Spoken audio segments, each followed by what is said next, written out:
হ্যাঁ, mad student যেটা বলছিলাম, তাহলে আমরা ভাষার উপরে যে বইগুলি পড়বো, ডক্টর রামেশ্বর সাহের বই, ডক্টর সুকুমার সেনের বই, রামেশ্বর সাহের বই পুস্তক বিপণী থেকে পাওয়া যায়। আর সুকুমার সেনের বইটা আনন্দ পাবলিকেশনের বই। এছাড়া ক্লাস 11 এবং ক্লাস 12 এর শিল্প সাহিত্য সংস্কৃতি যে বই দুটি আছে, সে বই দুটি কালেকশন করবে, করে সেখানে দেখবে বইয়ের সেকেন্ড পার্টে দ্বিতীয় অধ্যায়ে গিয়ে ভাষার উপরে পাঠ আলাদা করা আছে, ওই ভাষা পাঠগুলো পড়বে। তাহলে ওখান থেকে যে ক্লাস 11-12 এর তথ্য খুব সহজ সরলভাবে দেওয়া আছে, ওটাকে যদি আমরা নিতে পারি, তাহলে ভাষার পাঠটা কি হবে, অনেকটা ওখান থেকে আমি জ্ঞান অর্জন করলাম। বৃহত্তরভাবে শেখার জন্য আমরা আপনার রামেশ্বর স্যার বইটা একটু পড়ে নিলাম, একটু সুকুমার সেনের বইটা পড়ে নিলাম, তাহলে আর একটু কালেকশন বাড়লো, আর তার সঙ্গে আমি প্র্যাকটিসে থাকছি আর কি। এটা হচ্ছে ভাষার উপরে বই। আর ছন্দ অলঙ্কার উপরে যে বইটা আমাদের পড়তেই হবে, সেটা হচ্ছে, আমি বইয়ের নামগুলো বলছি, প্রত্যেকে নোট ডাউন করবে। আপনার ডক্টর শ্যামপদ চক্রবর্তীর অলঙ্কার চন্দ্রিকা, ডক্টর শ্যামপদ চক্রবর্তীর বইটার নাম হচ্ছে অলঙ্কার চন্দ্রিকা। যদি অলঙ্কার থেকে কোশ্চেন করে, এই বই থেকেই করবে, আমি শিওর। অলঙ্কার চন্দ্রিকা, শ্যামাপদ চক্রবর্তী। বলতে পারলাম? আর ছন্দের উপরে অনার্স লেভেলে যে কোনো একটা বই হলেই চলবে, অসুবিধা কিছু নেই। ছন্দের উপরে অনার্স লেভেলের কোন একটা বই নিজে কালেকশনে রাখলেই হবে আর কি, আর কিছু না। তাহলে ছন্দ অলঙ্কার উপরে এই দুটো বই একটু পড়বে। আর মধ্যযুগের উপরে যদি কিনা আপনার একটু টেক্সট পড়তে যাও, সেক্ষেত্রে কলকাতা বিশ্ববিদ্যালয়ে যে বইগুলি আছে, স্বার্থপদ বলে একটা, আপনার চর্যাবয়, এরূপ বৈষ্ণবপদ বলে একটা, এই যে বইগুলি আছে, এই বইগুলো একটু দেখবে আর কি, বা কালেক্ট করবে, কারণ এই বইগুলো অথেন্টিক বই। মোটামুটি আমরা আমাদের যে অ্যাকর্ডিং টু সিলেবাস অনুযায়ী যে টেক্সট, তার বাইরে গিয়ে এই বইগুলো মোটামুটি ফলো আপ করবো। টেক্সট তো প্রত্যেকটা টেক্সট কালেকশন করতে হচ্ছে আমাদের। তাছাড়া ছন্দ অলঙ্কার বই বলে দিলাম, ভাষার উপরে বই বলে দিলাম, আর ব্যাকরণের ক্ষেত্রে ঠিক এই বইগুলি আমরা আবার কাজে আসবে, রামশের স্যারের বই কাজে আসবে, সুকুমার সেন কাজে আসবে, সেক্ষেত্রে আমরা বামনদেবকে সঙ্গে নেব। তাহলে বাংলা ব্যাকরণ এই বইগুলো দিয়ে আবার চলবে আর কি।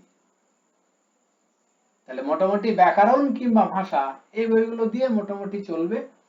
আর ব্যাকরণের জন্য আমরা এর সঙ্গে মাধ্যমিক লেভেলের যে ব্যাকরণ বইগুলি আছে স্কুল লেভেলে, সেগুলো একটু কালেকশন করবো, করে একটু পড়বো আর কি, তাহলেই হবে। এছাড়া আরো ব্যাকরণ নিয়ে কথা আমরা আগামীকাল বুধবার ক্লাস আছে, সেখানে নিশ্চয়ই বলবো। চলো তাহলে এখন আমরা প্রথমে আপনার একটু টেক্সট দিয়ে শুরু করি, তারপর অন্যান্য পাঠে ফিরছি। আমি যথারীতি এখন টেক্সটটা টানা পড়ানো সম্ভব নয়, নিজেরা পড়েছে গল্পগুলি নিশ্চয়ই, প্রত্যেকটা টানা পড়েছে, আমি সেই গল্পের উপর থেকে কিছু কোশ্চেন তোমাদেরকে পরপর মানে দিচ্ছি, তোমরা সলভ করবে, আমি কোশ্চেন সলভ করবে, আমি পরে আনসারে আসবো। তাহলে প্রভাত কুমারের গল্পগুলি সবাই পড়েছে আশা রাখছি। তার উপরে আমি মক টেস্ট নিয়েছি, এবং সেখান থেকে আমি এখন আবার বেশ কিছু কোশ্চেন তোমাদের উদ্দেশ্যে আমি দিচ্ছি, এখানে নোট ডাউন করো কোশ্চেন প্রথমে, তারপরে আমরা আনসারে ফিরবো। অর্থাৎ এখানে কিছুটা প্র্যাকটিস করবো আর কি, কারণ গল্পের উপর থেকে তথ্য আমারই দেওয়ার তুলনায় বা নোট ডাউন করার তুলনায় টেক্সটটাকে আপাতত পড়ে নেওয়া অনেক বেশি ভালো। কারণ টেক্সট যখনই পড়ে নেব, তখন ওখান থেকে যে তথ্যই আমরা জানতে চাই উত্তর পেয়ে যাব। শুধু আমাদের অজানা তথ্য হচ্ছে পত্র পত্রিকাগুলি, সেগুলিতে আমি অলরেডি কোশ্চেন আকারে দিয়েও দিয়েছি আর কি। তাহলে চলো আমরা প্রভাত কুমার উপর থেকে একটু প্র্যাকটিস করি, দেখি আমরা কতটা আসলে পড়েছি আর কি। ঠিক আছে, চলো নোট ডাউন করবে, আমি বলছি কোশ্চেন।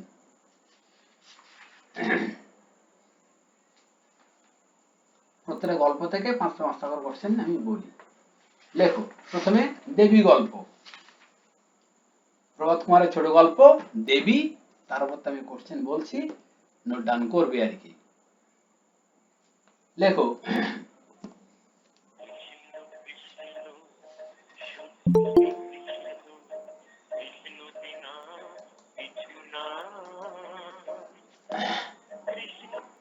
চলো তাহলে দেবী গল্পের উপর আমি কোশ্চেন বলছি, লিখবে।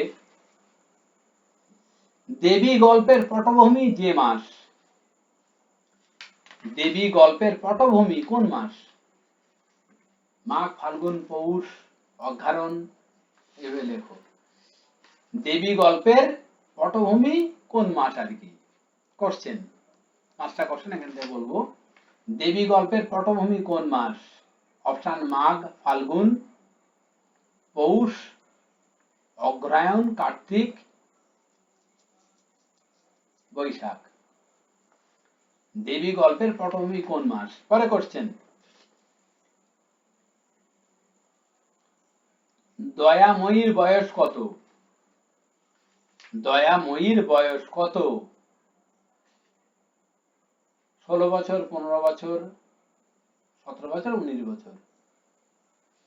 16, 15, 17, 19। তারপর উমা প্রসাদের বয়স কত? উমা প্রসাদের বয়স কত? কুইক লিখবে। 18, 20, 24, 25। উমা প্রসাদের বয়স কত? 18, 20, 24, 25। পরে কোশ্চেন, উমাপ্রসাদ যে ভাষা শিক্ষা ত্যাগ করেছিলেন? উমাপ্রসাদ যে ভাষা শিক্ষা ত্যাগ করেছিলেন? উমাপ্রসাদ যে ভাষা শিক্ষা ত্যাগ করেছিলেন? উমাপ্রসাদ যে ভাষা শিক্ষা ত্যাগ করেছিলেন? অপশন হিন্দি, উর্দু, সংস্কৃত। হিন্দি, উর্দু, সংস্কৃত, পারসিক, কোনোটাই নয়। হিন্দি, উর্দু, সংস্কৃত, পারসিক কোনোটাই নয়।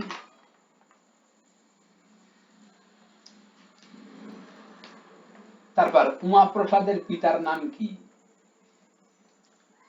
উমাপ্রসাদের পিতার নাম কি? রামকিঙ্কর, মণিকিঙ্কর,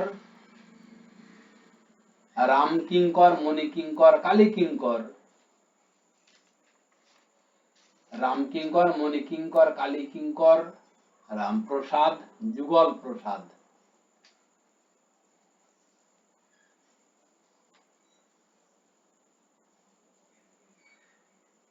পরে করছেন একটা কোটেশন দিয়ে, আমিও দেবতা, আমিও স্বয়ং মহেশ্বর। আমিও দেবতা, আমিও স্বয়ং মহেশ্বর উক্তিটি কার? আমিও দেবতা, আমিও স্বয়ং মহেশ্বর। আমিও দেবতা, আমিও স্বয়ং মহেশ্বর উক্তিটি কার? তারাপ্রসাদ, উমাপ্রসাদ। তারাপ্রসাদ, উমাপ্রসাদ, কালীকিঙ্কর, রামপ্রসাদ। আমি দেবতা, আমিও স্বয়ং মহেশ্বর উক্তিটি কে বলেছে? তারাপ্রসাদ, উমাপ্রসাদ, কালীকিঙ্কর, রামপ্রসাদ।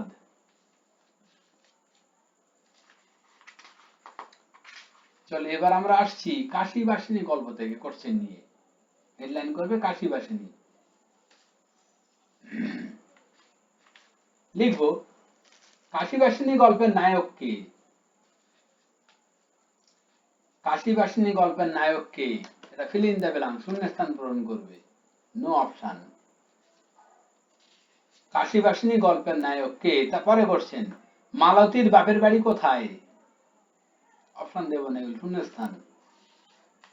মালতীর বাপের বাড়ি কোথায়?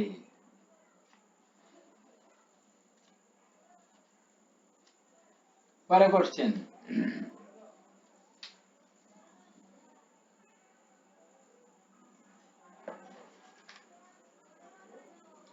মালতীর স্বামী কখন অফিসে যায়? মালতীর স্বামী কখন অফিসে যায়? পরে কোশ্চেন, মালতীর মতে কাশীবাসিনীর বয়স কত? মালতীর মতে কাশীবাসিনীর বয়স কত? চলো আমরা পরে টপিকে আসছি, রসময়ী রসিকতা। রসময়ীর রসিকতা।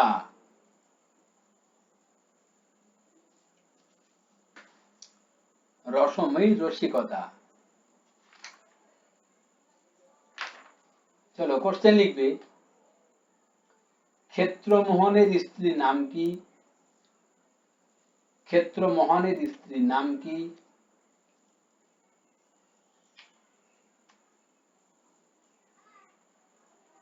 হালিশহর গ্রামটি কোথায়? হালিশহর গ্রামটি কোথায়? রসময়ীর দিদির নাম কি? রসময়ীর দিদির নাম কি? ক্ষেত্রমোহন চক্রবর্তী পেশায় কি করেন? ক্ষেত্রমোহন চক্রবর্তী পেশায় কি করেন? ক্ষেত্রমোহনের বিবাহের দিন স্থির হয়েছে কবে? ক্ষেত্রমোহনের বিবাহের দিন স্থির হয়েছে কবে? বিদ্যুৎ কিছু বলছো?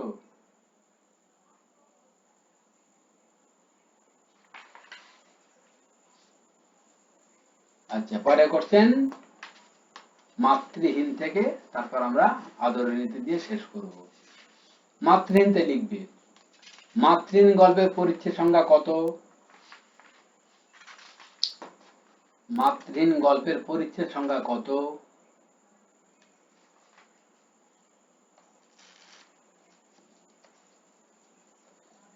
মাতৃহীন গল্পের পরিচ্ছেদ সংখ্যা কত? পরে কোশ্চেন,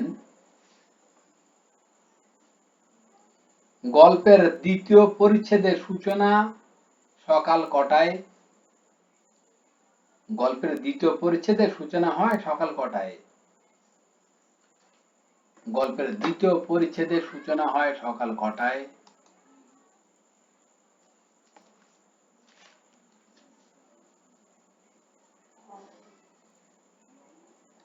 যে মাসিক পত্রে কথকের কবিতা ছাপা হয়েছিল, যে মাসিক পত্রে কথকের কবিতা ছাপা হয়েছিল সে পত্রটির নাম কি? যে মাসিক পত্রে কথকের কবিতা ছাপা হয়েছিল, যে মাসিক পত্রে কথকের কবিতা ছাপা হয়েছিল।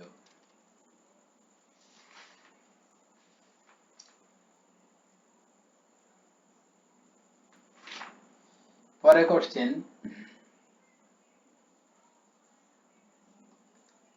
পাঠাগার খোলার সময় সকাল কটায়? পাঠাগার খোলার সময় সকাল কটায়?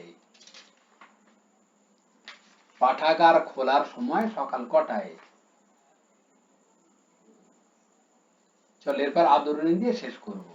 আদরণী গল্পের থেকে বলছি, আদরণী গল্পের পরিচ্ছেদ সংখ্যা কত? আদরণী গল্পের পরিচ্ছেদ, তারপর আদরণী গল্পে যে ডাক্তার নাম আছে তার নাম কি? আদরণী গল্পে যে ডাক্তার নাম আছে তার নাম কি? নেক্সট, আদরণী গল্পের জুনিয়র উকিল কে? আদরণী গল্পের জুনিয়র উকিল কে?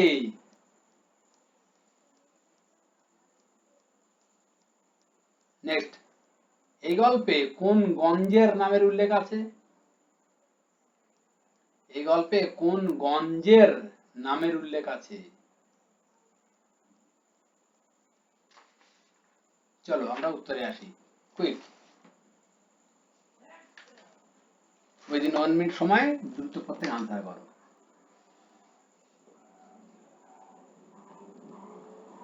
প্লিজ কুইক আনসার, আমরা দ্রুত সলভ করতে। টেক্সটগুলি শুধুমাত্র টানা পড়ে পড়ে গেলেই চলবে, শুধু রিডিং টেক্সট দেবে টেক্সটগুলি, তাহলেই হবে। ছোট ছোট তথ্য নিয়ে কোশ্চেন যদি হয়ে থাকে ওরা করবে। আমি এরপরে দেখবে আরো রিভিশন পর্ব যখন আসবো তখন একটু একটু করে গল্পের ভিতরে ঢুকবে। এবারে বিভিন্ন উক্তি, বিভিন্ন প্রসঙ্গ, একটু জটিল কোশ্চেন আমি করবো আর কি। প্রথম অবস্থায় কোশ্চেন আমি দেখতে চাইছি যে শুধুমাত্র রিডিং টেক্সট সবগুলো দেয়া হচ্ছে কিনা, আর কিছু না।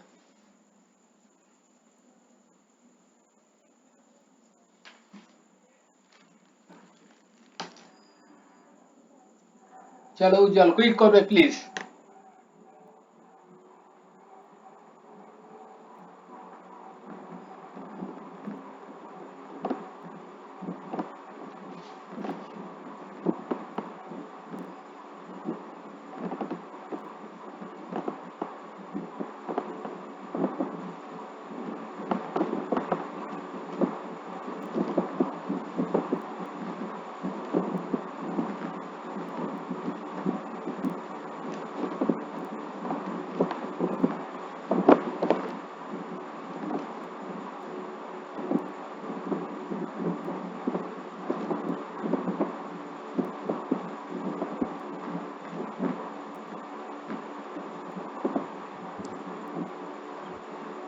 বলবো নাকি স্যার?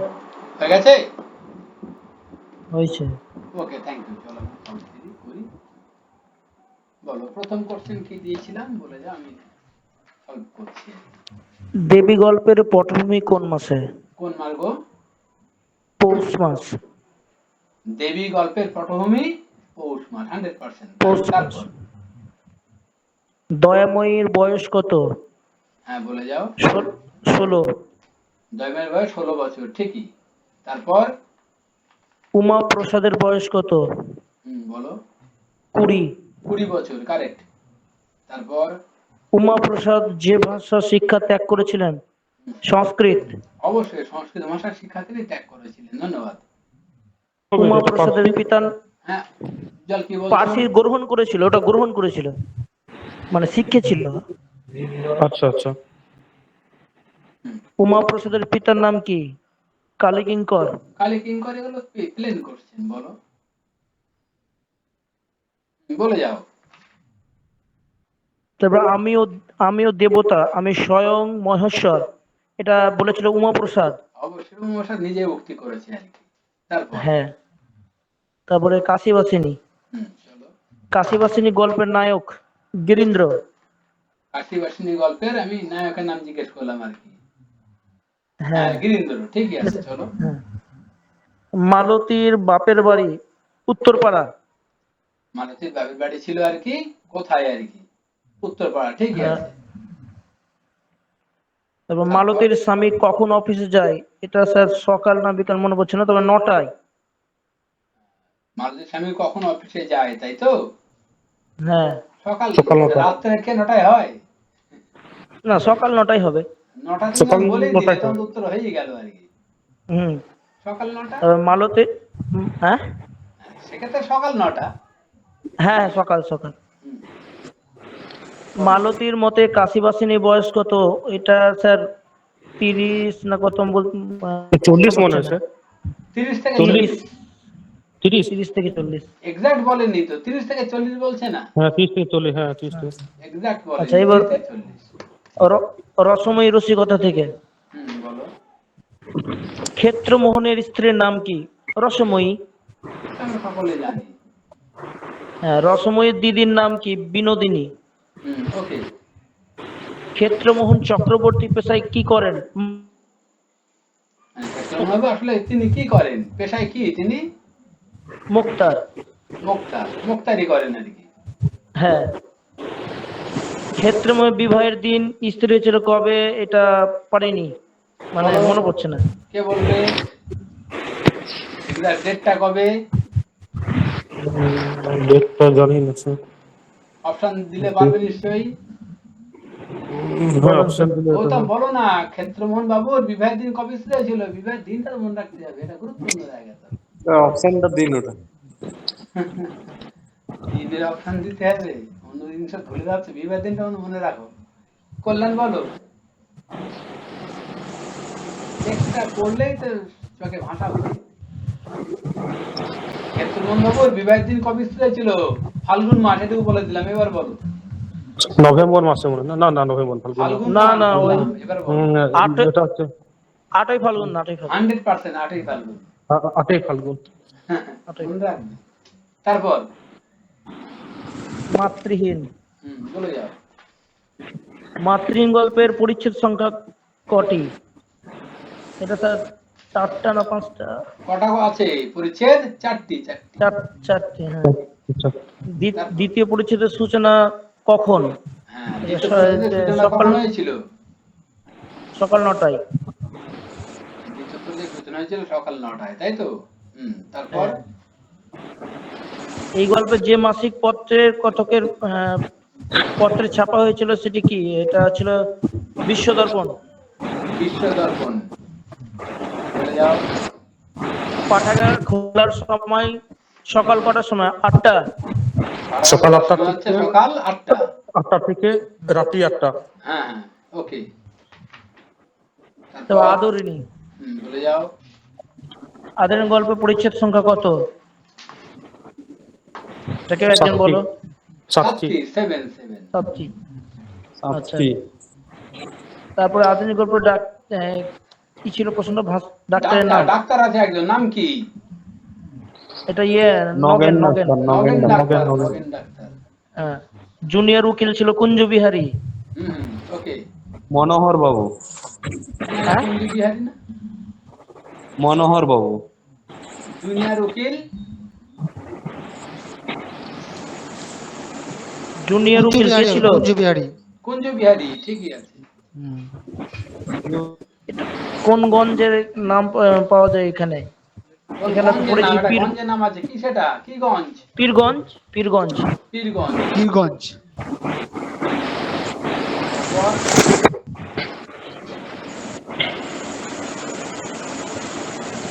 দিয়েছি। না না, এটা শেষ তো। আচ্ছা, ওকে, থ্যাংক ইউ। তাহলে আমরা টেক্সটগুলো কি করব? টানা পড়ে পড়ে যাবো, এটা আমি বারবার অনুরোধ করছি, কারণ টোটাল টেক্সটগুলো আমাদের একটু ভালো করে জানতে হবে, আর একটু ডিপলি পড়বে, কারণ কিছু জিনিস আমাদের ভুলে যাচ্ছে, মানে এগুলো মুশকিল, ভুললে তো চলবে না। আর একটু টেক্সটগুলো বারবার, কিচ্ছু না, শুধুমাত্র নেবে, এবার হাতে একটা পেন নেবে বা একটা হাইলাইট পেন নেবে আর কি, সেগুলো জায়গাগুলি চক আউট করবে আর টানা পড়ে পড়ে যাবে, আর কিচ্ছু না। এবং পাশে একটা খাতা রাখবে, বইয়ের পাশে। একেবারে আরামায়াস নয়, পড়াশোনা নয়, একটু হলো পরিশ্রম করে পড়তে হবে। যে জায়গাটা নিজের কাছে মনে হচ্ছে গুরুত্বপূর্ণ, যে তথ্যটা, যে জায়গাটা, যে লাইনটি, নিজস্ব খাতায় হেডলাইন করে কাশি বাস নিয়ে সেখান থেকে যে তথ্যগুলো তোমার মনে হয়েছে সেটা তুমি নোট ডাউন করো। এটা খুব জরুরি কিন্তু। এই যে তুমি পড়ার সময়টা একবার নোট ডাউন করলে, দ্যাট মিনস ওই তথ্যটা তোমার 20 বার পড়ার থেকেও বেশি মনে থাকবে।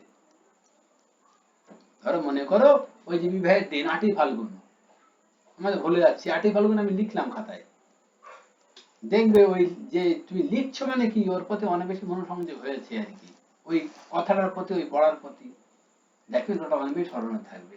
লিখলে তো বেশি মনে থাকে, এটা নিয়ম। তাহলে পড়ার স্টাইল উজ্জ্বল, কি বললাম আমি, কিভাবে পড়তে হবে গল্পগুলি? নোট ডাউন করতে হবে। শুয়ে শুয়ে পড়তে হবে, তাই তো? না না, শেষ না। অর্থাৎ আপনার হাইলাইট পেন থাকবে। আমি প্রথম অবস্থায় গল্পটা একটা গ্লান্স একবার সব পড়ে নেব, প্রথম থেকে শেষ অবধি, নেওয়ার পর সেকেন্ড রিভিশনে এসে এবার আমি দেখে নেবো, এবার স্লো পড়বো, স্লো মোডে দেখে নেবো গল্পের মধ্যে উল্লেখযোগ্য জায়গাগুলি কি কি আছে। কিছু জিনিস চক আউট করবো, কিছু জিনিস খাতায় নোট ডাউন করবো, সব নয়, তাহলে হ্যাপাজার্ড হয়ে যাবে। একটা গল্প থেকে আমি উল্লেখযোগ্য তথ্য কিছু নিলাম, আর উল্লেখযোগ্য জায়গা দাগালাম, সব দাগালে বইটা বড্ড নোংরা হয়ে যায়, সব তথ্য তুললে পড়তে আর ভালো লাগবে না। তাহলে এবার আমি উল্লেখযোগ্য তথ্য নিলাম, উল্লেখযোগ্য জায়গাগুলো দাগালাম, তাহলে আমার কিছুটা চক আউট হলো, কিছুটা নোট ডাউন হলো, আর বাকিটা বইতে রয়ে গেল। সেকেন্ড থার্ড টাইম যখন পড়বো, এবার 3টি উপায়ে পড়বো। প্রথমে কি পড়বো? খাতায় কি লিখেছি সেগুলো পড়ে নেব, একবার রিভিশন দিয়ে নেব। তারপরে গল্পটা খুলে গল্পের মধ্যে চক আউট জায়গা কোনগুলি আর সেগুলি একবার রিভিশন দিয়ে নেব। তারপরে তৃতীয় দফায় গিয়ে, মানে ওই একই পড়ার মধ্যে 3টে পার্টে পড়া, থার্ড পার্টে গিয়ে টোটাল গল্পটা একবার টানা পড়ে নেব, ব্যাস। অর্থাৎ থার্ড পার্টে গিয়ে খাটনি বেশি, মানে তৃতীয় পর্ব 3টে ভাবে পড়তে বলছি। প্রথমে প্রথম দিন পড়তে বসে গল্পটা একবার পড়ে নিলাম, একদম তথ্য শেষ অবধি। সেকেন্ড দিন সেই গল্পটার উল্লেখযোগ্য জায়গাগুলি কি করলাম, আমি চক আউট করলাম এবং খাতা নোট ডাউন করলাম। তৃতীয় দিন বসে এবারে আমি খাতা পড়বো, তারপর চক আউট গুলো চোখ বলাবো, তারপর গল্প টানা পড়বো। অর্থাৎ একটা গল্প নিয়ে 3 দিন বসতে হবে, তাহলে গল্পটা আপাতত তোমার মোটামুটি গ্রিপে চলে এলো। এরপর এবারে একাধিকবার রিভিশন, 3 দিন পর থেকে রিভিশন চলবে। এইভাবে যদি আমরা টোটাল টেক্সটগুলোকে নিতে পারি, টেক্সট একটা হচ্ছে হবে না, আই এম শিওর। এই ভঙ্গিতে প্রত্যেকে পড়বে, যেন শুধু পড়ে পড়ে গেলাম আর ভুলে ভুলে গেলাম তা নয়। কি পড়ছি আমার খাতা তার নোট ডাউন থাকবে, হ্যাঁ আমি এটা পড়েছি। এবার দেখাচ্ছে 1 সপ্তাহ পরে গিয়ে, 15 দিন পরে গিয়ে যখন হাতে সময় কমে যাচ্ছে আমার, বা কোনো একদিন হয়তো আমার সময় ব্যস্ত, আমি সময় বিজি, আমার হাতে সময় কম, টোটাল গল্পটা ওই 1 ঘন্টা ধরে পড়ার সময় নেই, হয়তো 10 মিনিট সময় আছে, আমি 10 মিনিটে খাতাটা নিয়ে বসলাম, কি কি তথ্য ছিল গল্পের মধ্যে আমি নোট ডাউন করেছিলাম, আমার মন পছন্দ, 10 মিনিট সেগুলো পড়ে নিলাম। আবার একদিন হয়তো আমার সময় খুবই কম আছে, গল্প টোটাল সময় পড়ার সময় নেই, বইটা খুললাম, চকআউট কি কি করেছিলাম সেই জায়গাগুলো পড়ে নিলাম। আবার একদিন হাতে পাশে সময় আছে, সেদিন টোটাল গল্পটা পড়লাম। দেখো, সব মনে থাকবে। সবসময় গল্প পড়তে হবে এটা নয় কিন্তু। বলছি বলছি স্যার, গল্পগুলো বা প্রবন্ধগুলো হয়তো 1-2 দিনে পড়ে নোট ডাউন করলাম বা চক আউট করলাম, হয়ে গেল, কিন্তু স্যার নাটক উপন্যাস এইগুলোর ক্ষেত্রে কি করে পড়বো যদি একই বলতেন একই সিস্টেম, একই সিস্টেম। যে গল্পটা তোমার তুমি একদিনে পড়ছো, একটা নাটক পড়লে সেটা 2 দিন লাগবে, একটা উপন্যাস পড়লে সেটা 3 দিন লাগবে একবার শেষ করতে। তাই লাগুক, আমি যে অবধি পড়েছি সে অবধি একটা মানে পেন দিয়ে রাখবো, বাকি যা দিয়ে রাখবো সেখানে, তারপর তো আবার শুরু করবো। একটা উপন্যাস আচ্ছা পড়তে আমার ধরে নিচ্ছি, আমি খুব বেশি বেশি আমার 1 সপ্তাহ লাগবে, বেশি বেশি হাতে সময় কম থাকলে। সেরকম সে অনেকগুলো উপন্যাস আছে তো। হ্যাঁ, আমি উদাহরণ দিয়ে বলছি, 1 সপ্তাহ তো লাগা উচিত না। না, কারণ হ্যাঁ, তোমার সময় অনুযায়ী করতে হবে। পরীক্ষা যদি ইমিডিয়েট হয় তাহলে তোমার ফাস্ট করতে হবে, পরীক্ষা যদি ধীরে হয় তাহলে লেট হয়, তাহলে একটু সময় নিয়ে নিয়ে পড়লে চলবে। যা এখন বলছি স্যার, সেপ্টেম্বর লাস্ট উইক বা অক্টোবর ফার্স্ট উইকে নাকি হওয়ার সম্ভাবনা রয়েছে। সম্ভাবনা আছে, তো এখন একটু নিজের জন্য সময় বের করে পড়তে হবে। আর এর থেকে তো সঠিক উপায় কিছু নেই, কারণ না তুমি না যদি না এর থেকে সঠিক উপায় না, আলটিমেটলি তোমার পড়া বাদ চলে যাবে। আমি আচ্ছা। সব পড়ে গেলাম অথচ কিছু পড়লাম না, এরকমও তো হবে। হুম। আমাকে তো বলতে পারছি, হ্যাঁ স্যার, বললেন। বুঝতে পারছি। দেখা যাচ্ছে আমি একটা নাটক নিয়ে বসলাম, নাটকটা এমন ভাবে পড়লাম, কিছুই পড়লাম না, শুধুমাত্র তত্ত্ব করে পড়ে বেরিয়ে গেলাম, আলটিমেটলি লাভটা কি হলো? ওই স্যার, যে যদি দু একটা নাটক না থাকে আমার কাছে পাঠ্য, তাহলে ওটা কি ওই নেট থেকে ডাউনলোড করবো তো হ্যাঁ স্যার? হ্যাঁ, নিশ্চয়ই, এনি হাউ টেক্সট কালেকশন করো। আচ্ছা আচ্ছা। এবারে ঠিক বইটা হলে ভালো হয়, তাতে চোখের পক্ষে ভালো, পড়া মন একদম সবচেয়ে বেশি আসে। পিডিএফ পড়ে চোখের ক্ষতি হয়, ক্ষতি হয় তো। আর পিডিএফ পড়ে দাগে দাগে পড়া যায় না, ও পড়া মনে থাকে না। হ্যাঁ তাই হ্যাঁ স্যার, একটু অবশ্যই। ব্যয় হলেও বইগুলি কালেকশন করা ভালো। হুম। এখন যাই হোক, মোটামুটি বক্তব্য হচ্ছে ওটাই, যেটা আপনার হচ্ছে টেকগুলি নিজের কৌশলে, যার যেমন হাতে সময় আছে করো। আমি প্রত্যেক সপ্তাহে এখানে কাজ দেব, সেই কাজগুলো কিন্তু সে তার মধ্যে করে আসতে হবে। ঠিক অবশ্যই আছে, কিভাবে করবে সেটা অবশ্যই। নিজের বিষয়। আমি পরের একদম। সপ্তাহ থেকে কাজ মানে পড়ার ঢংটা আমি বলে দিলাম। হ্যাঁ স্যার। আমি ধরো মনে করছি আমার হাতে সময় আছে, সারাদিনে 3 ঘন্টা পড়তে পারবো, আমি পড়াশোনার সময় দিতে পারবো। 3 ঘন্টা বাদে আধা ঘন্টা কি 1 ঘন্টা টেক্সটে রাখলাম, আর 2 ঘন্টা আমি সাহিত্যিক আর ব্যাকরণ হিসাব পড়লাম। এইভাবে নিজে ভাগ করে নিতে হবে সময়টাকে, যার যেমন হাতে সময় আছে। এবার সময়টা বেশি দিতে পারলে তো অবশ্যই ভালো। ঠিক আছে, তাহলে পড়াশোনাটা নিজের কৌশল। আমি কন্টিনিউয়াস গ্রুপে লিংক দেবো, সেগুলি পড়াশোনা করেই এক্সাম দেবে। এবং মানে আমি যে হোম টাস্কগুলি দেবো সেগুলো স্টাডি করেই ক্লাসে আসবে। খুব ক্লিয়ার বক্তব্য আর কি, কারণ আমাদের পেতে হবে এটা সার্ভিস ওরিয়েন্টেড ক্লাস, এখানে ছেলে খেলার কোনো জায়গা নেই। এটা একাডেমিক পরীক্ষা নয় যে একটা নির্দিষ্ট মার্কস পেয়ে গেলাম হয়ে গেল, 60% পেয়ে গেলাম মানে আমি রাজা মহারাজা, এরকম ব্যাপার নয় কিন্তু, কারণ 95 পেয়েও না হতে পারে। ঠিক আছে, চলো পরের দিনে তাহলে আমরা পড়বো। আমি একটু বেশি করেই রাখছি প্রথম দিকে, আপনার রবীন্দ্রনাথের গল্প, শরৎচন্দ্রের গল্প, অর্থাৎ আমরা ইউনিট রবীন্দ্রনাথের গল্প, স্বচ্ছন্দের গল্প। ওয়ানে যে সিলেবাসটা সবটা পড়তে হবে। রবীন্দ্রনাথের যে গল্প যে কটা সব কটা, প্রভাতটা আবার রিভিশন রাখলাম, শরৎচন্দ্র রাখলাম, সবটাই। অর্থাৎ টোটাল ইউনিট 1টা আমরা এই স্যার সপ্তাহে। বলছি রবীন্দ্রনাথের কি কি গল্প আছে, সিলেবাসটা কি বাবুনিয়ালা, ছুটি, পাঠিয়ে পথমালিকা, দিলে ভালো। প্রীতি, মণিহারা, অপরিচিতা। আচ্ছা, সিলেবাসটা একটু দিয়ে দিলে ভালো হতো। সিলেবাস নেই আমার কাছে বইতে নেই না। কাছে? না না আমার কাছে নেই। গ্রুপে পোস্ট করে রাখো, আমি গ্রুপে দিয়ে দেবো। ঠিক আছে ঠিক আছে। গ্রুপে পোস্ট করে রাখবে যে সিলেবাস দেবেন, আছে না হলে আমি দিয়ে দেবো আর কি। আছে কাবুলিওয়ালা, ছুটি, পোস্টমাস্টার, অতিথি, মণিহারা, অপরিচিতা। শরৎচন্দ্রের হচ্ছে মহেশ, অভাগী স্বর্গ, বিলাসী, পরেশ, সতী। এগুলি খুব দ্রুত পড়বে। পরের সপ্তাহে আমি কিন্তু আপনার ওই প্রবন্ধের ইউনিট 2 শেষ করবো আর কি। ঠিক আছে, এই পাঠগুলি করবো, তারপর আমরা একটু একটু করে, আমাদের দ্রুত যেতে হবে, খুব দ্রুত যেতে হবে, এত স্লো গেলে চলবে না। কারণ এর সাথে সাথে একটা করে উপন্যাস নেওয়া উচিত। কারণ উপন্যাসগুলি না নিলে, বড় বড় উপন্যাস তো সমস্যা। কিন্তু টেক্সটটা পড়া দরকার, ওই টুকটুক করে পড়ে পড়ে যাও, ভালো লাগবে নিঃসন্দেহে। এর সঙ্গে সঙ্গে একটু হলে উপন্যাসের পাঠে, যেহেতু তোমাদের দুর্বলতা, উপন্যাসে আরণ্যক, তুমি সন্ধ্যার মেঘ, এগুলো সব ভালো ভালো উপন্যাস, পড়তে ভালো লাগবে। 1 ঘন্টা করে সময় দিয়ে পড়ো না। হ্যাঁ, কলেজের টাইমে পড়েছিলাম, তো ভুলে গেছি এখন। 1 ঘন্টা করে একটু পড়ো, সময়কালে যখন সময় পাবে, ট্রেনে বাসে যেখান পারো পড়ো। এটা গল্প উপন্যাস পড়তে আলাদা করে, প্রথম পড়া পার্টটা আর কি। সেকেন্ড পার্টে তো নোট ডাউন এবং চক আউট। প্রথম পার্ট ও ট্রেনে বসে পড়া যাবে, বাসে বসে পড়া যাবে, কর্মস্থলের ফাঁকে পড়া যাবে, আধা ঘন্টা অফিস টাইমে, কল্যাণের টিফিন আওয়ারে টিফিন খেতে খেতে পড়া যাবে। বুঝতে পারলে? 2 পেজ পড়ে নিলাম, 2 পেজ এগিয়ে গেল। এইভাবে যেভাবে পারো, এনি হাউ। ট্রেনে একটু লং জার্নি, আমি সময় পেলাম আধা ঘন্টা, সেখানে একটু পড়ে নিলাম, অলওয়েজ বই কাছে রাখতে হবে। কোনো কাজের ফাঁকে কাজ করতে, তার মিডিলে গ্যাপ পাচ্ছি, আধা ঘন্টা একটু পড়ে নিলাম। এইভাবে একটু একটু নিজেরা পড়ো, আরণ্যক পড়ো, তুমি সন্ধ্যার মেঘ পড়ো, একটু পড়ো। কারণ আমি যে এরপরে যখন আসবো, তখন তো ওই তোমার আর সিলেবাস শেষ করে পারবে কিনা আমি তো দেখবো না। কারণ ও দেখতে গেলে তো হবে না, আমাকে তো 1-1.5 মাস 2 মাসের মধ্যে শেষ করতে হবে। এই জন্য আমি প্রথম বলে রাখছি, নিজেরা চাপটা নেবে আর কি। একটু প্রথম থেকে চাপ নাও, দেখবে হয়ে গেছে। ঠিক আছে, চলো এরপর আমরা পরের পার্টে আসছি। কারণ টেক্সট নিয়ে খুব বেশি আমি সময় দেব না, ওটা নিজেদের পড়ার বিষয়। কারণ ওখান থেকে বোঝানো বিশেষ কিছু নেই। এবার আপনার কারণ কোশ্চেন আসবে তথ্য কেন্দ্রিক, তাহলে তথ্য আমাদের জানতে গেলে টেক্সটটাকে পড়তে হবে। এই হচ্ছে আলটিমেট ওখানে বক্তব্য।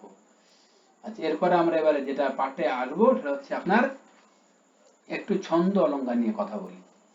ঠিক আছে, ছন্দ অলঙ্কার টোটালটাই মুখস্থ আর কি, এখানে বোঝার কিছু নেই প্রথম অবস্থায়।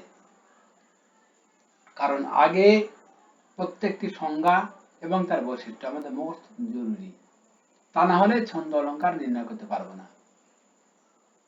এবং ছন্দ অলঙ্কার নির্ণয়ের কোশ্চেন এলে সেটা সমস্যা হবে। ছন্দ অলঙ্কারের পরীক্ষা ওরা যেটা করবে, মনে করো আপনার অনুপ্রাস, তার কতগুলো বৈশিষ্ট্য দিয়ে বললো এর মধ্যে কোনটি ঠিক নয়, তাহলে সেক্ষেত্রে কি কনসেপ্ট দিয়ে চলবে? মুখস্থ বিদ্যা দরকার। আর ছন্দ অলঙ্কার একদম ধরে ধরে মুখস্থ করো। ঠিক আছে, এবং সেক্ষেত্রে আপনার অলঙ্কার, শ্যামাপদ চক্রবর্তী অলঙ্কার চন্দ্রিকা বইটা কিনবে, ওখান থেকে যাই হোক উদাহরণগুলো সবাই নেবে। সংজ্ঞা ওখানে অনেক সাধু ভাষায় দেওয়া আছে, কঠিন। পাশাপাশি অন্য আরেকটা অলঙ্কার বই কেনা যেতেই পারে, সেখান থেকে আমরা সংজ্ঞাগুলো পড়ে নেব, অসুবিধা কিছু নেই। কিন্তু উদাহরণ যা নেব, যা প্র্যাকটিস করবো, সব কিন্তু শ্যামাপদ বই থেকে। কারণ ছন্দ নির্ণয়ের কোশ্চেন দিলে যে উদাহরণটা ওরা দিয়ে প্রশ্ন করবে, সেটা হবে শ্যামাপদ চক্রবর্তীর বই আর কি, এখান থেকেই ওরা তুলবে। কারণ এর বিকল্প বই কিছু নেই, এবং অত্যন্ত অথেন্টিক বই। কলেজ সার্ভিসে পর্যন্ত এই বই থেকেই কোশ্চেন করে। বলতে পারলাম নিঃসন্দেহে ছন্দের বইয়ের প্রশ্নের কোথা থেকে হতে পারে তার সুলভ সন্ধান দিয়ে দিলাম। চলো এবার আমরা ছন্দের কি অলঙ্কার এগুলো একটু পড়বে। আমরা আজকে একটু একটু আলোচনায় আসি এবং একটু নোট ডাউন করাই, এবং সঙ্গে আমি কিছু নোটস তো দিয়ে দেবো আর কি বাই পোস্টের মাধ্যমে, ফলে অসুবিধা হওয়ার কথা নয়। প্রথমে আপনার একটু আলোচনা করবে, একটু প্র্যাকটিস করব। চলো হেডলাইন করবে অনুপ্রাস অলঙ্কার। অনুপ্রাস অলঙ্কার একটু প্র্যাকটিস করবে, আমি আজকে সঙ্গে সঙ্গে পড়া দিয়ে দেবো। এবং প্রত্যেকে আমি কি পড়া দিলাম সেটা কেউ মানে নোট ডাউন করো খাতায়, ক্লাসের শেষে সেই নোট ডাউনটার ছবি তুলে গ্রুপে দেবে। অর্থাৎ আমার নিজের স্মরণ থাকে না, অনেকগুলো ক্লাস করাতে হয়, কাদের কি হোমটাস্ক দেওয়া আছে সে অনুযায়ী প্রশ্ন করতে হয় আমাকে। তো তাহলে আগামী সপ্তাহের পড়া এইভাবে লেখো, লিখে রাখো ওখানে ইউনিট 1 এর টেক্সট, ইউনিট 1 রবীন্দ্রনাথ, প্রভাত কুমার, শরৎচন্দ্রের সব ছোট গল্প। এটা 1 নম্বর পয়েন্ট। সেকেন্ড পয়েন্টের পড়া হচ্ছে আপনার অলংকার, অনুপ্রাস, যমক, শ্লেষ ইত্যাদি, মানে অলংকার পাঠটা আর কি। সংজ্ঞা, বৈশিষ্ট্য মুখস্থ লিখে রাখো। প্রত্যেকটা সংজ্ঞা পড়বে, প্রত্যেকটা বৈশিষ্ট্য পড়বে, কিচ্ছু না, তত্ত্ব মুখস্থ করবে। অনার্স লেভেলে আমরা সবাই পড়েছিলাম, শুধু রিভিশনটা দরকার। তাহলে অলংকার যেটা বললাম যে আপনার সমস্ত অলংকারগুলি আমাদের পড়া, অনুপ্রাস, যমক, শ্লেষ, বক্রোক্তি, উপমা, উৎপ্রেক্ষা, ব্যতিরেক, সমাসক্তি, বিশ্লেষণ। হয়েছে? চলো, এটা হচ্ছে আমি সাথে সাথে যেগুলো টেক্সট দেবো ওখানে লিখবে আর কি। তাহলে এবার আমি আপনার অনুপ্রাস নিয়ে একটু আলোচনা, একটু প্র্যাকটিস এটা করছি আমরা।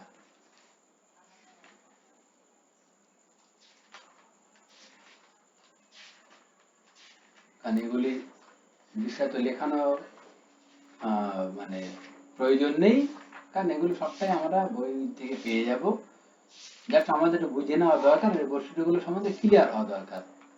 আর প্র্যাকটিস করতে আমাদের কথা আটকাচ্ছে, সেই জায়গাগুলো ফলো আপ করলেই হয়ে যাবে, চাপ কিছু নেই। তাহলে অনুপ্রাস অলংকারের আমরা যে হেডলাইনটা করলাম, সেখানে আমরা একটু কথা বলি, তাহলে এটা বুঝতে পারবে।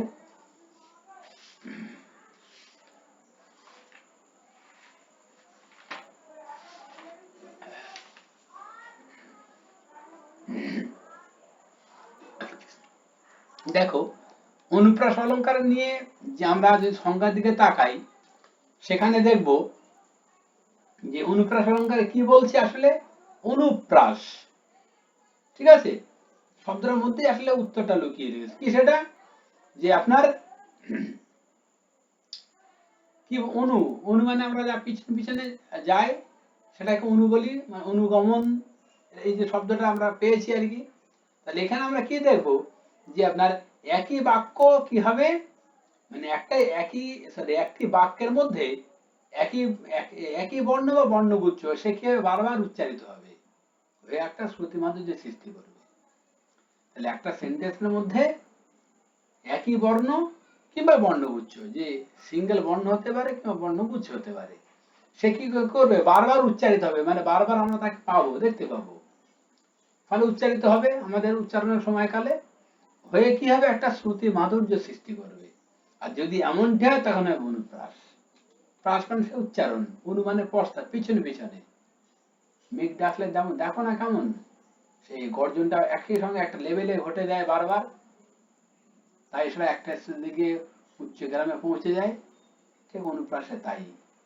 সেরকম দেখো, একটা উদাহরণ বলছি আমি। কুলায়ে কাঁপিছে কাতর কপোত, প্রচন্ড বৃষ্টি, ঝড় ঝঞ্ঝা, ফলে বাসায় মানে পায়রার দল তারা কি করছে, কপোত কপোত তারা কাঁপছে। এই যে শব্দটা, মানে এই মিনিংটা, কুলায়ে কাঁপিছে কাতর কপোত, এখানে খেয়াল করে দেখো, ক কুলায়ে কাঁপিছে ক, কাতরে ক, কপোতে ক। তাহলে ক ধ্বনিটি এখানে বারবার কি হয়েছে, উচ্চারিত হয়েছে, হয়ে একটা সুন্দর মাধুর্য সৃষ্টি করেছে। কুলায়ে কাঁপিছে কাতর কপোত, তাই এটা অনুপ্রাস। খুব সহজ কনসেপ্ট। অর্থাৎ যদি আমরা দেখি একটা সেন্টেন্সের মধ্যে কোন একটা বর্ণ কিংবা একটা বর্ণগুচ্ছ তারা বারবার উচ্চারিত হয়ে একটা সুন্দর মাধুর্য, শ্রুতি মধুর মাধুর্য সৃষ্টি করছে, যা আমাদের কর্ণকুহর দিয়ে মনের মর্মে প্রবেশ করছে। সেই মানে শ্রীকৃষ্ণ কীর্তন কাব্যে আমরা পাই না, কে না বাঁশি বড়ায়ে, মানে কে না রাধা বলছে, কে না বাঁশি বড়ায়ে কালী নই কুলে, কে না বাঁশি বড়ায়ে কালী নই কুলে, সেই কানের ভিতর দিয়ে মরে পুষল গো, আকুল করল মোর প্রাণ। কানের ভিতর দিয়ে যখন মর্মে প্রবেশ করছে তখন রাধা উতালা হয়ে পড়ছে। এই যে শ্রুতি মাধুর্য অর্থাৎ বাঁশির যে অনুরণন তার রাধাকে বড় বেশি আবেগ প্রমাণ করে তুলেছে। ঠিক ব্যাপারটা এখানে তাই ঘটে। উজ্জ্বল, এক কথা বোঝাতে পেরেছি? অনুপ্রাস কি? হ্যাঁ স্যার। আচ্ছা, এবারে অনুপ্রাসের কতগুলি ভাগ আছে। সেটা বৃত্তানুপ্রাস হতে পারে, সেটা শ্রুতান মানে সেকানুপ্রাস হতে পারে, সেগুলো সূত্রানুপ্রাস হতে পারে, সেগুলো অন্তানুপ্রাস হতে পারে, লাটানুপ্রাস হতে পারে। অর্থাৎ আমরা 5টা ভাগ পাবো। জাস্ট আমরা উদাহরণ দিয়ে দিয়ে যাই বুঝতে পারবো যে আসলে কোন ভাগটা কেন নামকরণ। তাহলে আমরা প্রথমে আপনার বৃত্তানুপ্রাসের উদাহরণ নেই, তাহলে বলতে পারবো। লেখো, বৃত্তানুপ্রাস মানে অনুপ্রাসের বিভাগ, বৃত্তানুপ্রাস তার উদাহরণ দিচ্ছি। লিখব, নাহি চাহি নিরাপদে রাজভক্তব। নাহি চাহি নিরাপদে রাজভক্তব।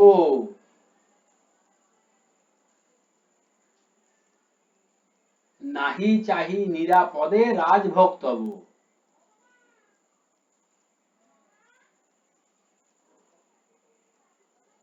তাহলে এই উদাহরণের মধ্যে দেখো, এটা বৃত্তানুপ্রাস। কারণ আসলে সংজ্ঞার মধ্যে আমরা তাকালে দেখব যে সংজ্ঞায় বলছে যে একটি বর্ণ, একটা ব্যঞ্জন বর্ণ যদি দুবার ধ্বনিত হয় কিংবা অনেকবার ধ্বনিত হয় অথবা স্বরূপ অনুসারে মানে পরপর সে যদি দুবার হয় বা বা বহুবার হয়, তাহলে কখনো দুবার কখনো বহুবার, এটা সিঙ্গেল সিঙ্গেল। আবার স্বরূপ অনুসারে কখনো দুবার কখনো বহুবার, এমন হলে সেক্ষেত্রে আমরা বৃত্তানুপ্রাস নামকরণ করব। এখানে কি হয়েছে দেখো, নাহি চাই নিরাপদে রাজভক্তব, এই দন্তান্ন ব্যঞ্জন বর্ণ এখানে কি হয়েছে, এখানে দুবার উচ্চারিত হয়েছে। দেখো, নাহি চাহি নিরাপদে, নাহি আর নিরাপদ দুবার উচ্চারিত হয়েছে। আবার একই সঙ্গে বলা যায় হ বর্ণ কি নিরাপদে, নাহি নাহি হ বর্ণ সেও কি হয়েছে, দুবার উচ্চারিত হয়েছে। তাহলে এরকম যদি দুবার উচ্চারিত হয় কিংবা বহুবার হয়, আবার যদি স্বরূপ অনুসারে কিসে দুবার বা বহুবার হয়, তখন হবে বৃত্তানুপ্রাস।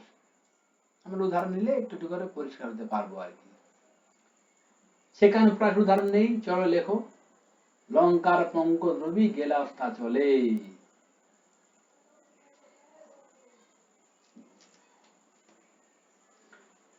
লঙ্কার পঙ্কজ রবি গেলা অস্তা চলে। লঙ্কার পঙ্গধ্বনি। লঙ্কার পঙ্কজ রবি গেলা অস্তা চলে। লঙ্কার পঙ্কজ রবি।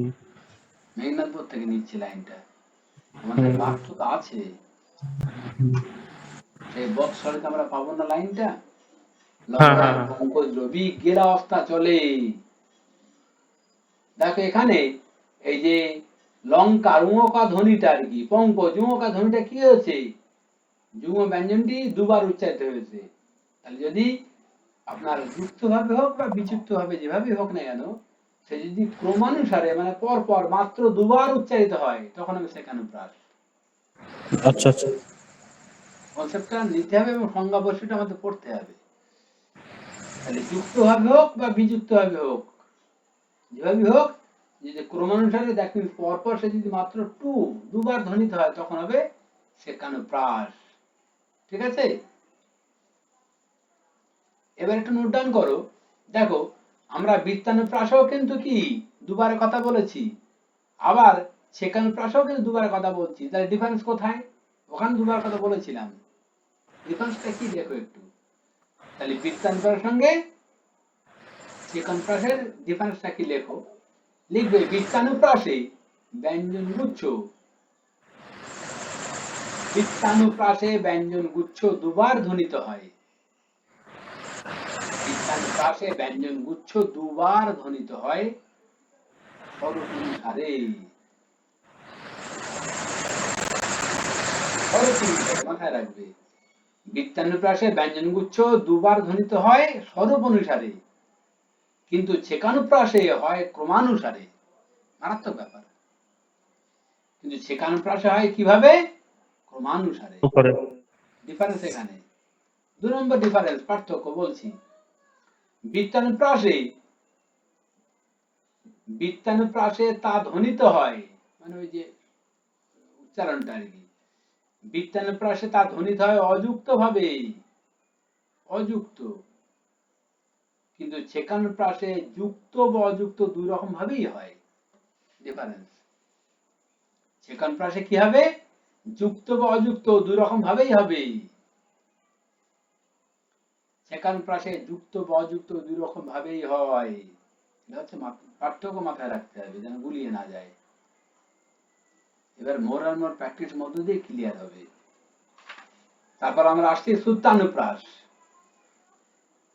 লেখো, উদাহরণ বলছি আমি, সূত্রানুপ্রাস উদাহরণ বলছি।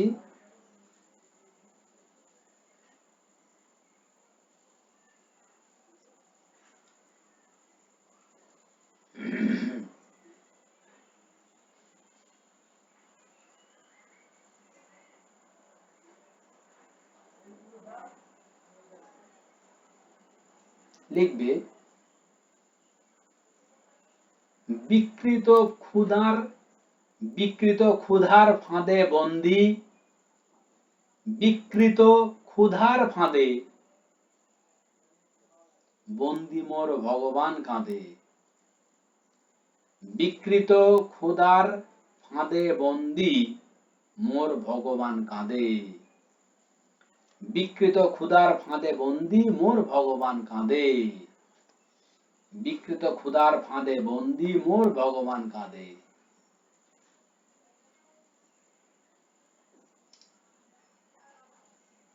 দেখো, ক্ষুধার ফাঁদে কাঁদে, বুঝতে পারছো? তাহলে এই যে ব্যাপারটা আপনার কি হবে, মানে বাকযন্ত্রের এক স্থান থেকে কি হবে, ব্যঞ্জন বর্ণগুলো উচ্চারণ হবে, হয়ে একটা সাদৃশ্যময় সমাবেশ ঘটাবে আর কি। দেখো, ফাঁদে কাঁদে, তাহলে এক জায়গাতে আসছে এবং একটা সুন্দর শুনতে লাগছে, অর্থাৎ শ্রুতি মাধুর্য হবে এবং বাকযন্ত্র এক জায়গা থেকে আসবে। যেখান থেকে ফাঁদ বলছি ঠিক সেই জায়গা থেকে আমরা কাঁদে বলছি। দেখো, ফাঁদে দে, কাঁদে দে, একই জায়গায় উচ্চারণ আসছে। তাহলে এই যে উচ্চারণটা একই জায়গা থেকে বাকযন্ত্রের একই স্থল থেকে হবে, হয়ে একটা কি করবে, সে সুন্দর একটা শ্রুতি মাধুর্য সৃষ্টি করবে। এটা এখন যদি হয় তাহলে হবে সেটা সূত্রানুপ্রাস। আর অন্তরানুপ্রাস তো আমরা জানি, অর্থাৎ চরণের অন্ত মিল থাকবে। লেখো,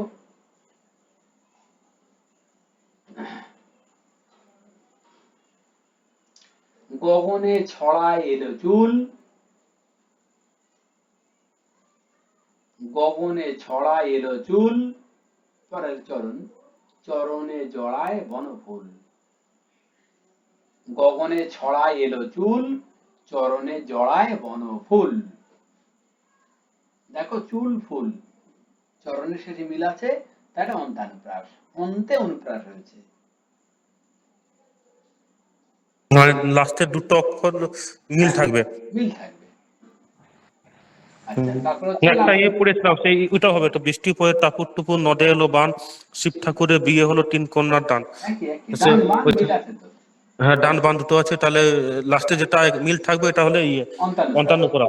হুম, চলো লাটানুপ্রাস লিখবে। লাটানুপ্রাস লেখো, গাছে গাছে ফুল, ফুলে ফুলে অলি, সুন্দর ধরাতল। গাছে গাছে ফুল, কমা ফুলে ফুলে অলি, কমা সুন্দর ধরাতল। ফুলে গাছে গাছে কবিতার লাইন তো, বলবো ব্যাপার। হুম, গাছে গাছে গাছে ফুল, গাছে ফুল, ফুলে ফুলে ফুলে ফুলে অলি, সুন্দর ধরাতল।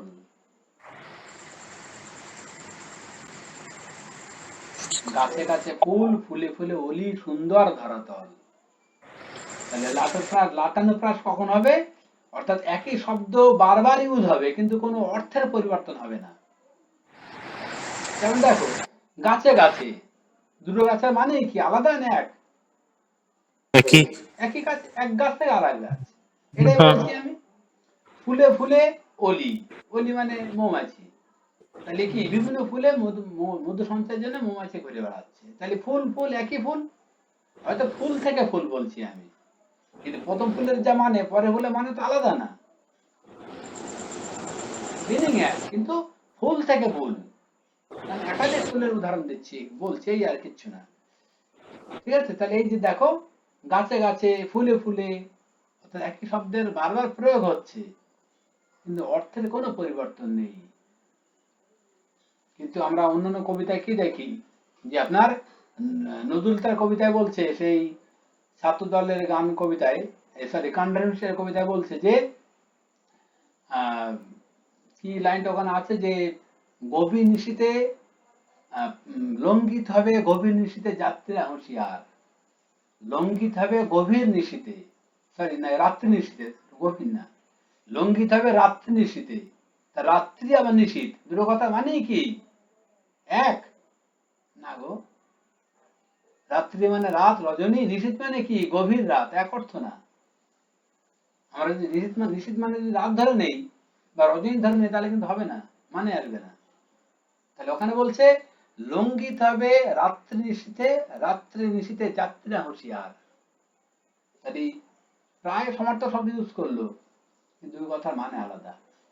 কিন্তু এখানে তা না, গাছে গাছে একই মিনিং, ফুলে ফুলে একই মিনিং, অর্থের কোনো পরিবর্তন ঘটবে না। এমনটি হলে লাটুনপ্রাস। আশা করি বোঝাতে পেরেছি। এবারে নিজেরা নিজেদের বইপত্র থেকে পড়াশোনা করো, সংজ্ঞাগুলি পত্রিকা পড়ো, বৈশিষ্ট্যগুলি পড়ো, তাহলে দেখবে যে পরে ক্লাসে আমি যখন রিভিশনে একটু আসবো, একটু প্র্যাকটিস করবো, অনেক বেশি ইজি হবে। তারপরে বলতে না পারলে বলবে, আমি নিশ্চয়ই বলে দেবো আর কি। কিন্তু এই সমস্ত জায়গাগুলো থেকে মোর দেন মুখস্থ বিদ্যা দরকার। যার যত মুখস্থ বিদ্যা থাকবে, সংজ্ঞা বৈশিষ্ট্য জানা থাকবে, তার পক্ষে তত বেশি উত্তরটা করা সহজ সাধ্য হবে। বুঝতে পারলাম? তাহলে টোটাল অলংকারটা আমাদের পরের দিনের পাঠ্য। আচ্ছা ঠিক আছে। টোটাল আচ্ছা বলবো কালকে আমি। তাহলে কি, বলছি কালকে তাহলে কি হবে? কালকে ব্যাকরণ হবে, সেটা গ্রুপে বলে দেবো আমি। ব্যাকরণে কোন টপিকের উপর হবে? ওটা গ্রুপে বলবো বলেছি আমি। আচ্ছা ঠিক আছে। আজকে আমাদের যে ক্লাস হচ্ছে, ক্লাস ওরিয়েন্টেড কথা হোক, ব্যাকরণ প্রসঙ্গ আজকে নয়। ওটা তুমি প্রয়োজনে গ্রুপে জিজ্ঞেস করো, গ্রুপ তো পাবে। আচ্ছা, এবার আমরা একটু আপনার তাহলে অলংকার দিলাম, গল্প দিলাম, এবার আমরা একটু সাহিত্য ইতিহাস অল্প একটু আলোচনা করব, আর সঙ্গে একটু ভাষা। ভাষার উপর থেকে আমি কতগুলো কোশ্চেন বলছি, নোট ডাউন করো, একটু সলভ করি, লিখবো। টপিকটার নাম হচ্ছে আপনার, যে টপিক নামে আমি কথা বলবো সেটা হচ্ছে বাংলা ভাষার উদ্ভব ও ক্রমবিকাশ। এই টপিকটা নিয়ে আমরা প্রশ্ন বলছি কয়েকটি, নোট ডাউন করো। জাস্ট এগুলি কনসেপ্টের জন্য টেক্সট আনা পড়তে হয়, সাহিত্য ইতিহাসের মতো। কারণ এগুলি না পড়লে আসলে তথ্য কেন্দ্রিক কোশ্চেন তো, তথ্য কেন্দ্রিক কোশ্চেনের জন্য একটু পড়তে হয় নিজেদেরকে। ফলে আমি ভাষা, সাহিত্য, ইতিহাস এগুলি আমি পড়ার জন্য রিকোয়েস্ট রাখলাম। পরে ক্লাসটা নিজেদের পড়াশোনা করে আসবে, তাহলে আমি এখানে একটু প্র্যাকটিস করলে অনেকটা ভালো হবে তোমাদের। ঠিক আছে? এবং যেগুলো বললাম ক্লাস 11-এর বই, 12-এর বই, এটা একটু কালেক্ট করো। তার সঙ্গে আপনার হচ্ছে রামেশ্বর শ এবং সুকুমার সেনের বইটা একটু হলো কালেক্ট করে একটু পড়ো, তাহলে আর একটু আমাদের স্টাডিটা অনেক বেশি ডিপলি হবে। মানে সমস্ত জায়গাতে কোশ্চেনের শেষ নেই, প্রচুর প্রশ্ন আছে, প্রচুর প্রশ্ন হতে পারে, প্রচুর কোশ্চেন আছে, ফলে সমস্যা তৈরি হবে। চলো কুইক প্লিজ নোট ডাউন করবে কোশ্চেন। বাংলা ভাষার উদ্ভব ও ক্রমবিকাশ, এই টপিকটার উপর প্রশ্ন রাখছি আমি। ইন্দো ইউরোপীয় ভাষা গোষ্ঠীর যে শাখা, ইন্দো ইউরোপীয় ভাষা গোষ্ঠীর যে শাখা ভারতে প্রবেশ করে, ইন্দো ইউরোপীয় ভাষা গোষ্ঠীর যে শাখা ভারতে প্রবেশ করে, তাদের নাম হয় ইন্দো ইউরোপীয় ভাষা গোষ্ঠীর যে শাখা ভারতে প্রবেশ করে, তাদের নাম হয় অপশন দরদীয় ভারতীয় আর্য,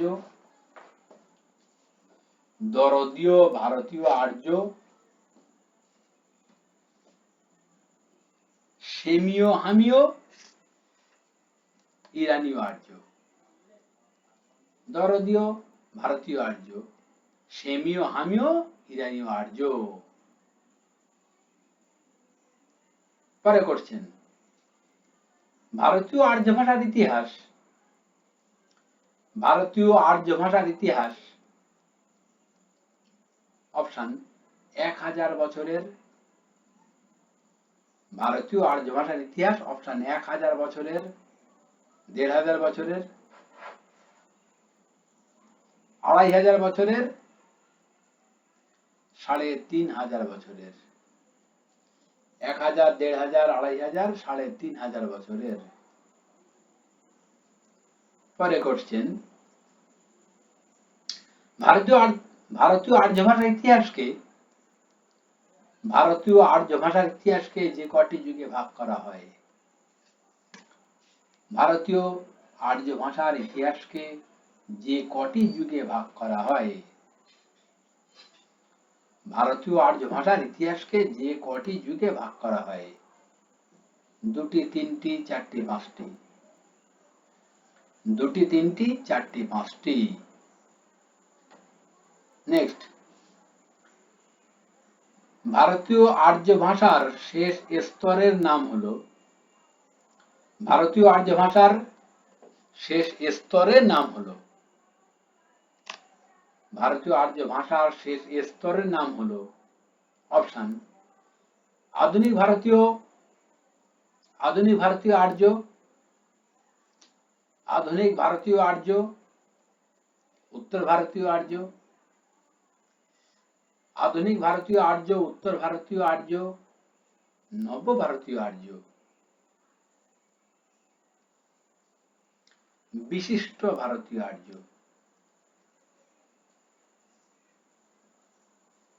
পরে করছেন প্রাচীন ভারতীয় আর্য ভাষার অন্যতম দৃষ্টান্ত। প্রাচীন ভারতীয় আর্য ভাষার অন্যতম দৃষ্টান্ত। প্রাচীন ভারতীয় আর্য ভাষার অন্যতম দৃষ্টান্ত পার্শিক, ওরাও, কন্নড়, সংস্কৃত। পার্শিক, ওরাও, কন্নড়, সংস্কৃত।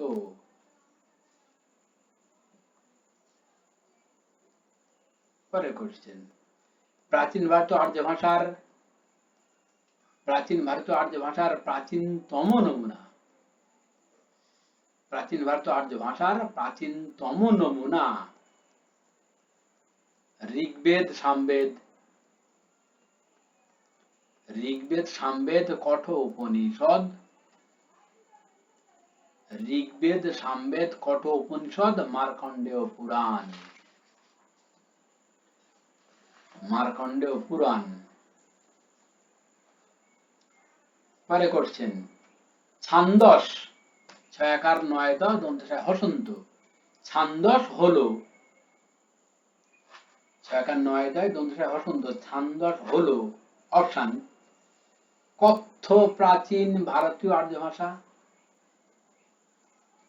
কথ্য প্রাচীন ভারতীয় আর্য ভাষা।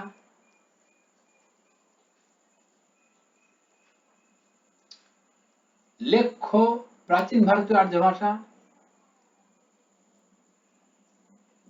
লেখ্য প্রাচীন ভারতীয় আর্য ভাষা। থার্ড অপশন আদি মধ্য ভারতীয় একটি আর্য ভাষা। আদি মধ্য ভারতীয় একটি আর্য ভাষা।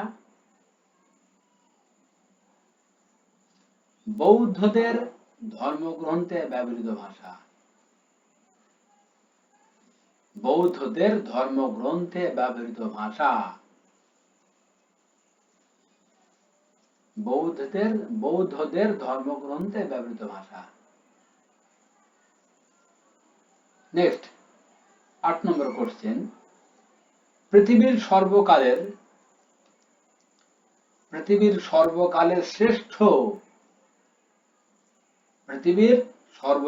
শ্রেষ্ঠ বৈয়াকরণ। পৃথিবীর সর্বকালের শ্রেষ্ঠ বৈয়াকরণ বলে যাকে মনে করা হয়। ব্যাকরণবিদ আর কি। পৃথিবীর সর্বকালের শ্রেষ্ঠ বৈয়াকরণ বলে যাকে মনে করা হয়, অপশন তিনি হচ্ছেন কাত্যায়ন, জাক্স, জাক্স, কাত্যায়ন, জাক্স, পানিনি, সাকল্য। তালবে সাকার কল হয়ে বলা সাকল্য। কাত্যায়ন, জাক্স, পানিনি, সাকল্য। নেক্সট,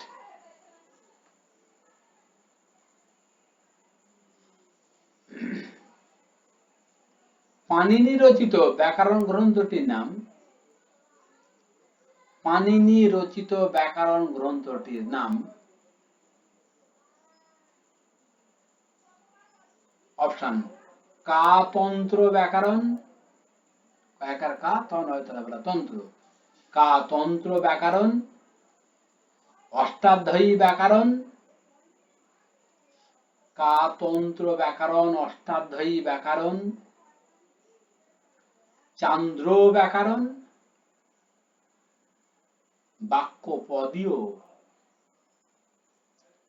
চান্দ্র ব্যাকরণ, বাক্যপদীয় ব্যাকরণ।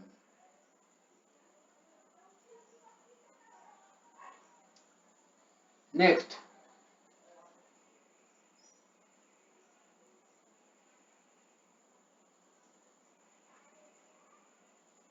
প্রাকৃত ভাষা ছিল,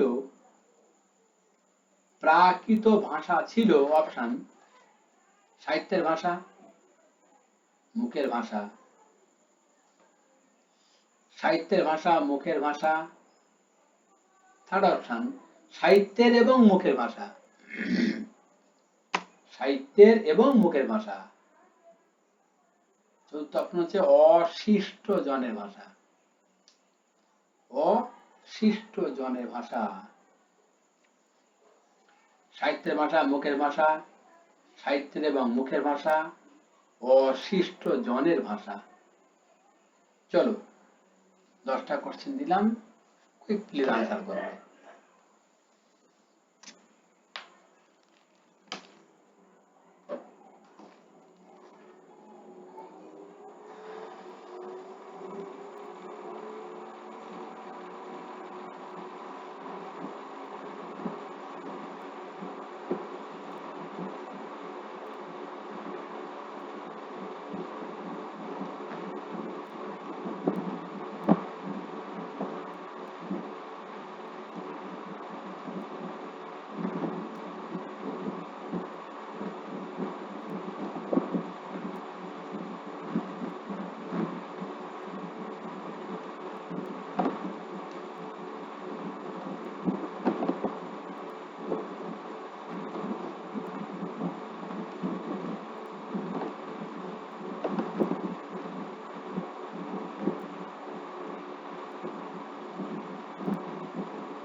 প্লিজ বলে আমাকে জানাও কুইক।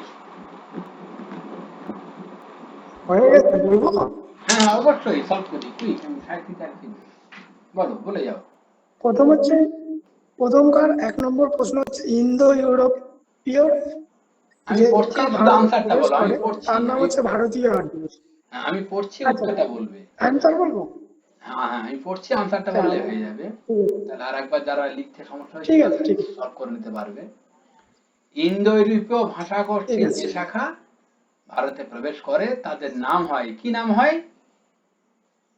ভারতীয় আর্য। ভারতীয় আর্য। বাহ, ভারতীয় আর্য ভাষার ইতিহাস বলো কতদিনের? আড়াই 2500 বছর। না 1500 হবে তো। 3500 বছরের। 3500। ভারতীয় আর্য ভাষার ইতিহাসটা আসলে 3500 বছরের। এটা আনসার। প্রথম answer করে দিল। তারপর প্রথম তো প্রাচীন ভারতীয় আর্য ভাষা তো আর 1500 থেকে 900 খ্রিস্টপূর্বাব্দ, 1500 খ্রিস্টপূর্বাব্দ থেকে 900 হলে হ্যাঁ, মানে খ্রিস্টপূর্বাব্দ 1500, আর এদিকে হচ্ছে খ্রিস্টাব্দ 1000, 2500ই তো হচ্ছে। না টোটালটা হবে 3500 বছরের গো। তারপর পরে করছেন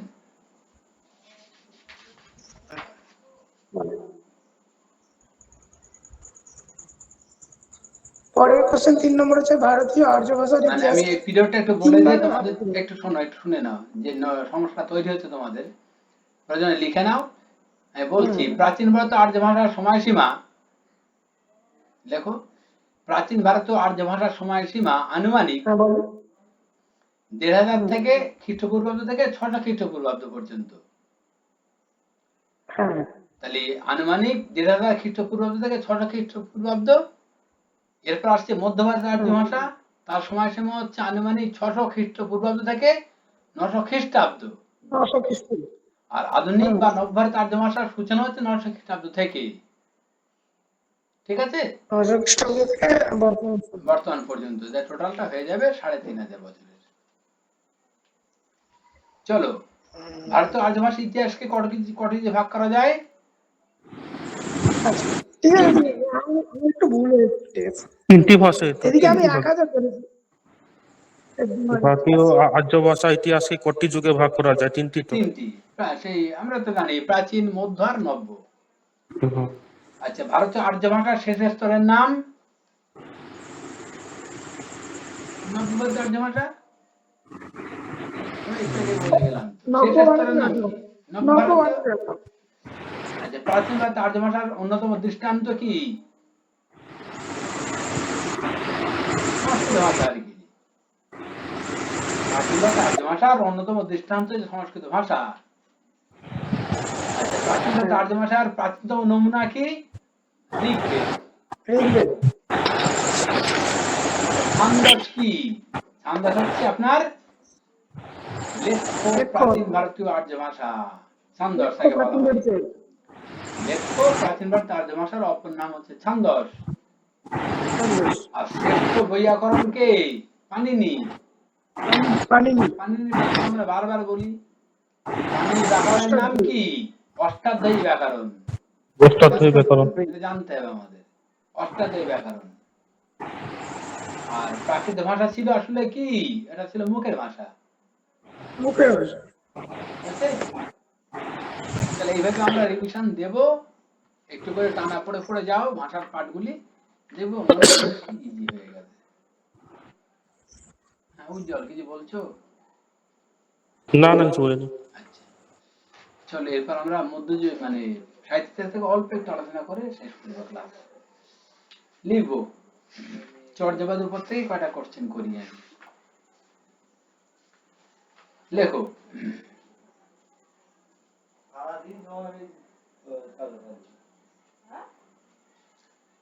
লিখবে, আমি সব মিলিয়ে প্রশ্ন করছি, শুধু চর্যাপদ নয়।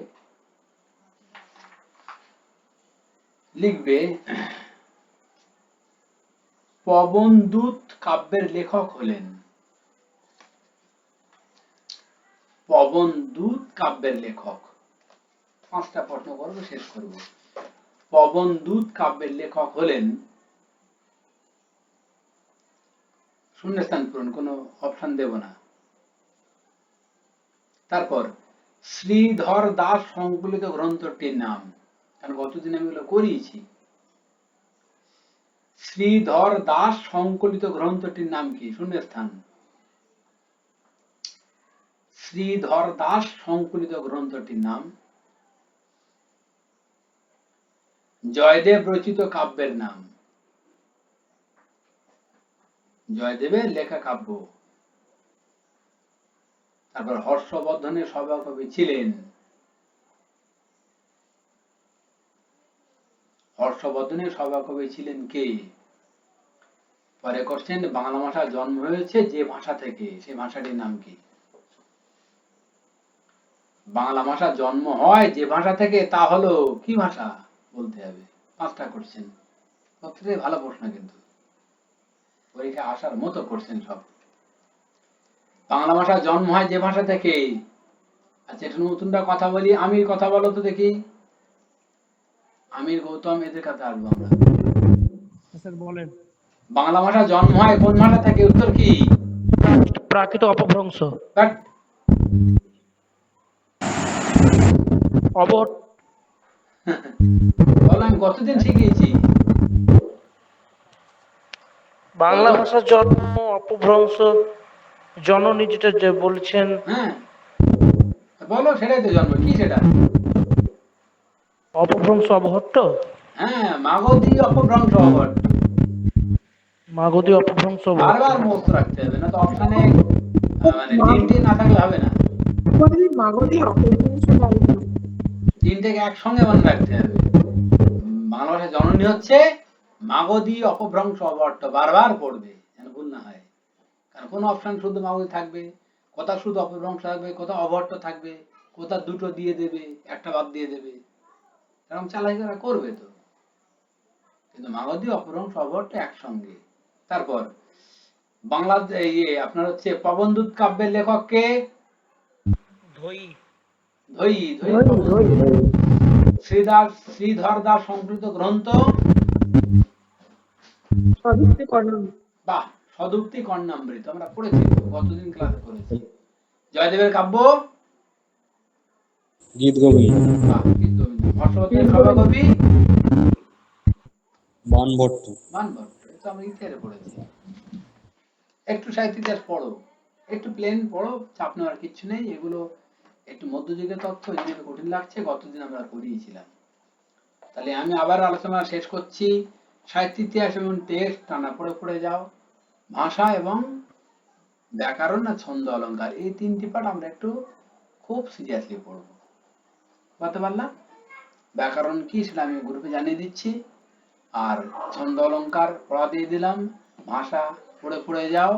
এগুলোর মধ্যে আমি লিঙ্ক দেব, পরীক্ষা দেবে আর কি। এবং যার যা সমস্যা থাকবে, ব্যক্তিগত সমস্যা হলে গ্রুপে পোস্ট করবে, নিশ্চয়ই তার আনসার পাবে। ঠিক আছে? ওকে।